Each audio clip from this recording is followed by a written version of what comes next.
So I have to be very honest with you, I have no real plan for this video, and I promise you, first and foremost, right off the top, this channel is not going to devolve into just sort of this sort of video. I'm not going to be just doing reaction content, I'm not going to be just cruising social media, any of that stuff. But I really did think that following the Charlie Kirk incident, there would be a moment of pause in this country. The big fear is that the right would start to act like the left has been acting for several years now. And that was the big fear. The actuality of things is that the left has taken this as a moment and an opportunity to absolutely double down on all of the divisive rhetoric that they have been perpetuating for years now, and all of the stupidity that they have collected and decided to kind of roll out there like dice time and time again. They've just started throwing it. Baby, it is time. And it's been irritating. It's been aggravating. So the political stuff, again, to put things out there off the top, I was never the biggest Charlie Kirk fan. There's a lot of things that Charlie Kirk said with which I do not agree. But I really liked the way that he presented things when he went out and argued, because there were times where I thought he could have taken the low road. I'm going to take the low road a little bit in this video. There were times where he could have taken the low road, and he did not. There were times where his audience started to take the low road, and he disallowed it. He disallowed that from the collection of people, which could have gone against him immediately, in real time. In person, could have gone against him. And to lose a crowd like that was your crowd, would have been something absolutely dastardly to his entire visage, to his entire online presence. It could have been disaster. He didn't care. When his crowd, because he was at college campuses, right? And college kids, sometimes, they're kids. They're not kids, they're adults. They're over 18, they're adults. But they're not going to be the most mature. And they would try to go after someone's appearance. He wouldn't let them. Right? Things like that. He wouldn't let them. He wouldn't let any of that sort of stuff go on when he was speaking. And I really respected that. Now, here is the humanoid that is responsible for the Charlie Kirk incident. You know, one of the really funny things about the internet is that there are factoids which go viral. And all of a sudden, in the collective consciousness of humans, there are these weird things that everyone knows all of a sudden. And one of those things over the past couple of years has been that the frontal lobe isn't fully developed until you're 25 or whatever, right? So you shouldn't drink until you're 25 or whatever, right? That's something that kind of everyone knows right now. And the frontal lobe is really responsible, as I understand it, and I'm no brain surgeon. The frontal lobe, as I understand it, is really responsible for controlling emotions, is really responsible for the decision-making that you have in the moment, for things like that. And you will notice, sort of right here, absolutely zero frontal lobe. That man's forehead goes straight back to the middle of his cranium. And that might be partially responsible for what it is that we have seen and the type of individual that he was. Now, that is the lowest that I will go, the most basic that I will be in this video. Maybe. We'll see. There's still time. Now, we get this from Kyle Becker. MSNBC is deliberately misleading their left-wing viewers about the motives of the Charlie Kirk assassin. The news network claims there is no theme when it comes to Tyler Robinson's bullet casings. He literally wrote, "Hey fascist, catch," and Antifa phrases on bullet casings. Now, there were other things on there as well. This woman right here said she couldn't really be sure. Really, it was just immaturity. Really, it was just immaturity on the behalf of the assassin. That there wasn't any real clear motivation. There wasn't any real clear political bias. That's because this woman is an idiot. Obviously, there was a clear political bias there, obviously. And one of the things that is not getting talked about enough here, and I risk losing anyone who is still here by saying this, but I do mean it, and I do think that it needs to be said. Obviously, the victim in this situation is Charlie Kirk, right? First and foremost, right off the top, obviously. But people who are going to suffer after this, people who are going to suffer because of this, and because of a rash of incidents, there are countless individuals who are trans and are going to be demonized because of the actions of absolute lunatics, absolute leftist lunatics, who these people are just trying to live their lives. And that's awful, right? Because no one is making their argument. People who just want to live their life. And look, here's the thing. I don't understand what that is, right? I don't understand what it is to be trans. I don't have to be able to say, you get to live your life. If you are just trying to live your life, you get to live your life, right? What has happened here is that this has become such a flashpoint issue because of the people weaponizing this on the left, that it has become a massive pushback on the right. And now I think that there are a whole lot of people. So the Charlie Kirk assassin, nothing that I have heard suggests that he was a trans person, right? The rumored assassins before were. Those people didn't do anything. Those people were not at fault for this. This guy was, and this guy put all of these different phrases on bullet casings. And it's just, he had no, for what reason? For what reason, right? So I just want to get that out there because I think that's important to remember. Back to being angry. Stephen King had put out a series of tweets. Now, I thought that Stephen King was gone from Twitter because Stephen King had thrown "I'm leaving Twitter" pity parties about 14 times now. He did not leave Twitter. Stephen King decided to take the death of Charlie Kirk as an opportunity to dance on the grave of Charlie Kirk, and was called out for it because Stephen King had absolutely no idea what he was talking about. If you've read any of his books, you understand that he's not the smartest person in the world, not the most intelligent person in the world, but he has a lot more opinions than he has brain cells, apparently, at this point. The 80s were very rough for Stephen King's brain. And he, if you didn't know this, doesn't even remember writing Cujo. That's like a 314-page book or something. Has no memory of writing it because he was so coked out at the time. He made a series of tweets dancing on Charlie Kirk's grave, one of them saying that Charlie Kirk had advocated for stoning gays. Never happened. Never happened. Never happened. He was called out by one Colin Wright. I don't know who that is, but Colin Wright said no, he didn't. And it's exactly this kind of extreme rhetoric that encourages people to commit violence, which is absolutely true. And Stephen King reposted that saying, "I have apologized. Charlie Kirk never advocated stoning gays to death." Now, anyone who is careful with their words would understand what Stephen King just did. Stephen King is not careful with words. That's why he writes books that are 4,000 pages long. What you can read into this, if you are so demented as to want to read into this, is to still believe that Charlie Kirk advocated stoning gays, just not that he advocated stoning gays to death. And by the way, Stephen, to whom did you apologize? It wasn't Charlie Kirk. Charlie Kirk is not around for you to apologize to. You were lying, making things up, or just otherwise imagining something that someone had said that is no longer alive. Stephen King, you absolute dunce.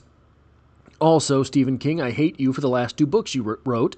They were garbage. Then we have, here's the thing, Barack Obama. I just turned 40 years old. Barack Obama was someone that I found absolutely inspiring at one point. So I am 40 years old. I graduated high school in 2004. In high school, I remember this conversation vividly.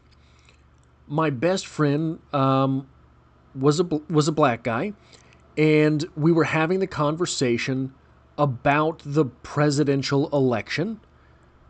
And I asked him, do you think there will ever be a black president?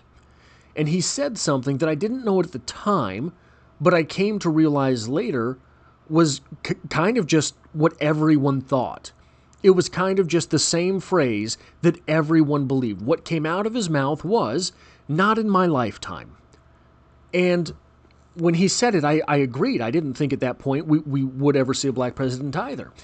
And that was the summer of 2003. By 2008, we were proven wrong. That was, to me, utterly inspiring. And this is an old tweet, 2 days old now, so maybe this is unfair to do. But it still makes me angry. I saw it immediately after the incident, and it made me angry then, because everyone knew. Barack Obama had posted, "We don't yet know what motivated the person who shot and killed Charlie Kirk." Yes, we do. Yes, we did. Immediately, we did. Immediately, we did. Kevin Dalton. So, TMZ. Probably you are familiar with this at this point.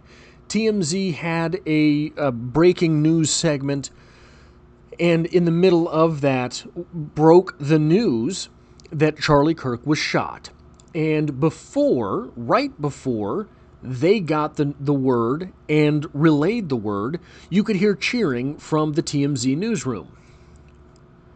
Everyone knew this is what happened. The TMZ newsroom got word of Charlie Kirk and celebrated. They were called out live on TV, on I don't know if they stream, I don't know if they're on television, I have no idea, but it was live. It broke live. They had no way to go back and edit that out.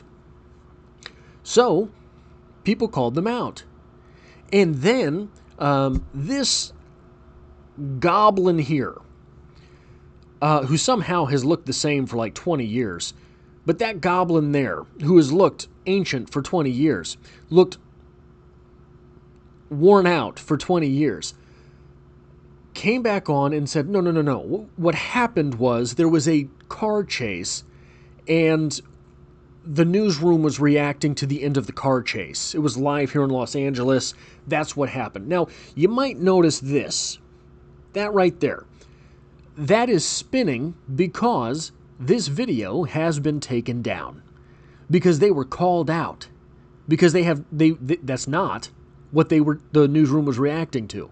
The newsroom was absolutely reacting to the Charlie Kirk news. The timestamps for those things, someone on social media went back and made a very good video exposing it. So apparently, they have taken down this video knowing they are getting absolutely roasted, because it's better to be silent than to be roasted. Kevin Dalton says, "For what it's worth, I worked at TMZ for a few years. I can say with the rare exception, the newsroom was filled with hateful, angry progressives that would without question laugh at Charlie Kirk getting shot." So that is what is going on with TMZ. Gunther Eagleman says, breaking, an ICE officer. So the reason I have this on here,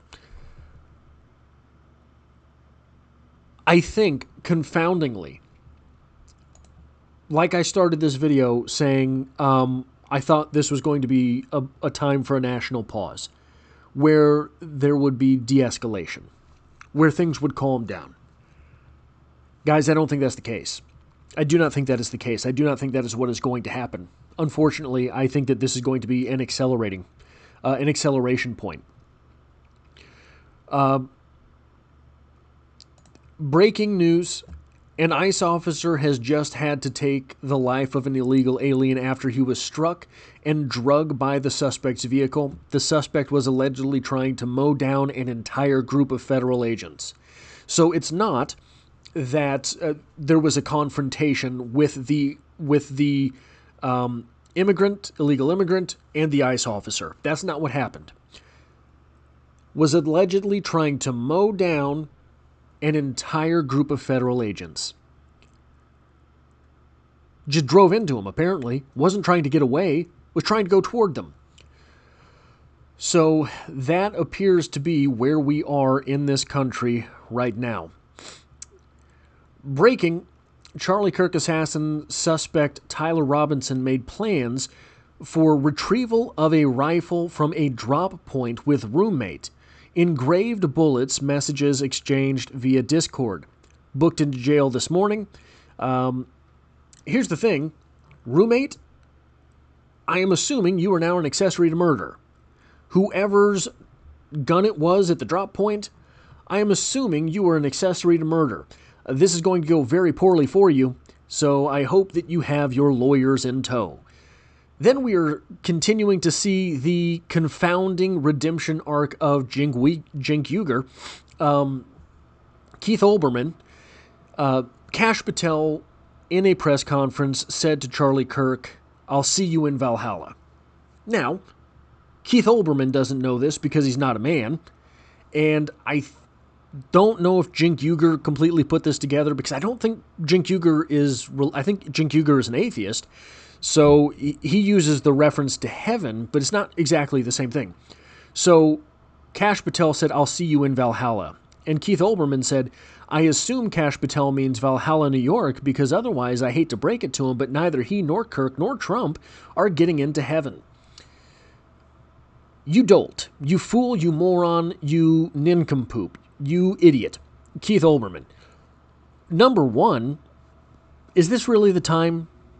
Is this really the time? Number two, what he doesn't know is that between men, what "I'll see you in Valhalla" means is fight the good fight, die the good death. You get into Valhalla if you die in war, right? Fight the good fight, die the good death, and one of us will go before the other, and we will meet in the afterworld, because both of us are going to fight the good fight. Both of us are going to die the good death. That's what it means. It is not literally... Neither of them are Vikings.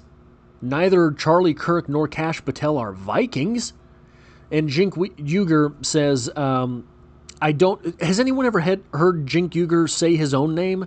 Because I've heard his name pronounced about 30,000 different ways. Anyway, I don't know why you say things like this. Do you really think this is the time to be talking about how Charlie Kirk isn't going to get into heaven? That's a crazy inflammatory thing to say. How the hell would you know? Are you God? Why would you antagonize people like that? A surprisingly sensible point from Jink. And then I think this is the last one I have here. Yeah.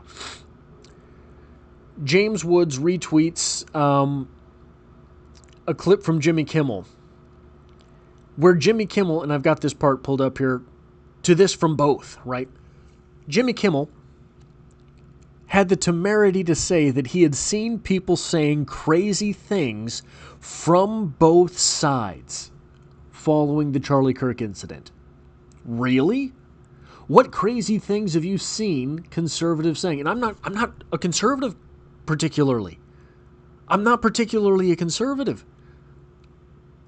What crazy things have you seen from conservatives? James Wood says, "It was your unrelenting hatred of conservative Americans that put Charlie Kirk in his grave. Kimmel, you called us all fascists until somebody believed you enough to kill a man better than you will ever be. How dare you even say his name?" And you got the whole "I am sad and disgusted" song and dance from Jimmy Kimmel, even though no one believes that he was sad at all.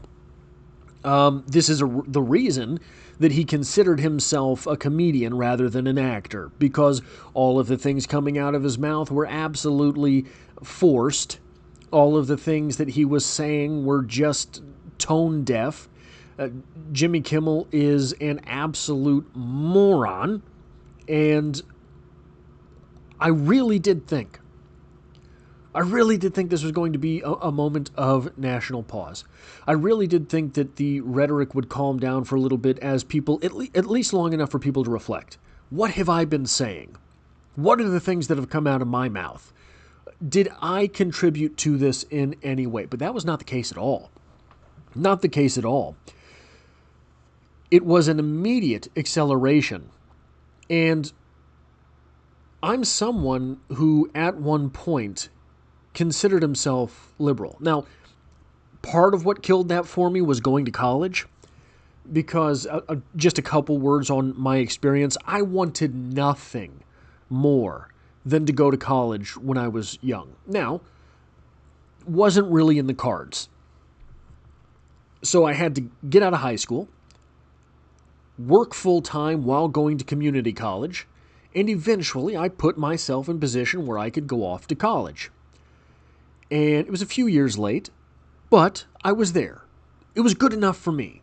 And it was a directional school in Missouri. It's not like I went to Notre Dame. It's not like I went to Harvard or Stanford or MIT. I went to a directional school in Missouri. I went to a directional school in Missouri in 2009.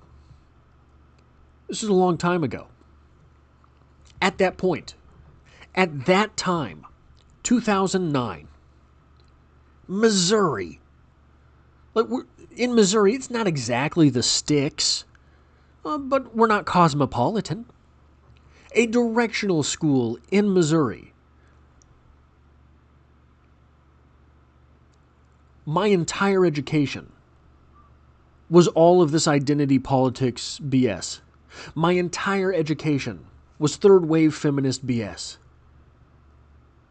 I had waited and worked my entire life to, at that point, be able to go off to college and spend my money on college. Everything that I had worked for, I realized in those years, it was good for nothing. It was worthless. This is not a new problem. This is cultural rot. All of these people celebrating an assassination have been bred into this for decades. Some of them their whole lives.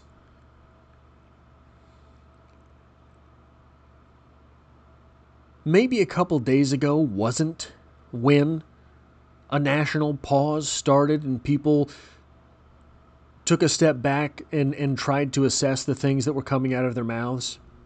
Maybe this video from myself is a bit too brash, but I'm irritated. I'm aggravated. I'm tired of it all. Maybe at some point that type of realization will happen. And people do take a step back and start to think, what have I done here?